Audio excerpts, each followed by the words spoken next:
All right, here we are. We are back for a master guide. You can see a much earlier bag, but I'm just going to show you that, it's still going to be a feasible setup here. It really isn't going to matter too much. I can get away with essentially these two bags for pretty much everything here. We're going to hole one, I believe, start off with this. And we're going to jump right in.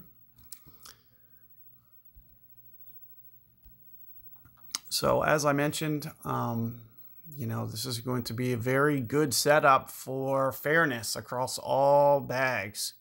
There wasn't any one singular snag that I see as to something that would make, there is going to be some things that, especially if you use some balls, that'll help your situation out as opposed to, just kingmakers. There was a couple options that I'm thinking, like a berserker or, a win 4 ball might have just a little bit of edge. I'm looking at holes like 9, 8, not 8 so much, 6, 9 and 6, but that's primarily it. But it's almost just like a small competitive advantage, nothing that's going to be substantial. You can see opponent goes into the rough and or into the bunker here. So one thing I'm going to do is just try to use just a little bit more of my topspin and just land towards the front here. Because with a smaller driver, I'll want to focus a little bit more on perfect ball. So typically I may go 6-ish rings, I'm thinking, 7. That's right where I'm going to essentially go, is just a shade under 7. We are going to still utilize some of this curl for wind effect. But you'll see that I try to stay just a little bit farther away. It looks like I did clip the rough with that great ball. It's going to push me back a little bit. It's not really going to really make or break your shot. As you can see, you're a little bit better off kind of favoring that right-hand side. Had I had the perfect, it would have landed perfectly fine.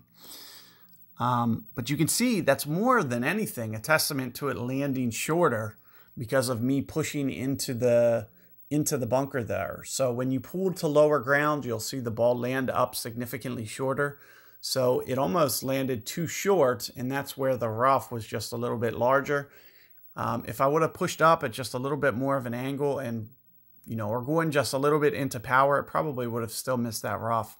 However, you'll see that hitting the rough isn't really a big deal. And the only thing that you'll want to make sure that you avoid is essentially the sand, because all we're going to have to do now is just set up for a sniper shot. So instead of what you guys saw me do, which was a B-52, the first time, we're essentially just going to go for a sniper type approach. Try to master this ball guide offset somewhere over here. You can see with what that looks like. I'm thinking somewhere around the max club adjustment, since we will be pulling up to the max line. That will be the shot's distance. I'm going to go right on almost exactly 12 rings here. Even though I'm not quite at max, it's because we're pretty much doing an over adjustment based on the fact that the ball is, the wind's angled. And you can see that's still not even enough on the wind effect. So you can see I still miss off to the right-hand side, so you'll have to get just a little bit more. It may even be just a tiny bit light on the ring adjustment too. You got to keep in mind, when the wind is positioned straight, it intensifies the wind, and that's one of the things that the Golf Clash Notebook tool sets out to do, is it gets you better ring adjustments as opposed to just max. Keep in mind that the only reason that I'm going pretty close to max there was because I'm not actually at max. Like I was only at like +1 where I ended up, which is, it's still not even max, because I can go all the way into +10, +11 with a sniper.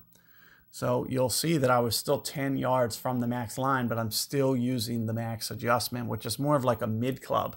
So I was using essentially, I was at mid club, but using the max adjustment, which is essentially an additional 12-15%, somewhere in that nature. So do keep that in mind. Good luck with that hole, guys. You'll see the key to it is just going to be mastering that ball guide offset. Good luck, and I will see you guys on the next one.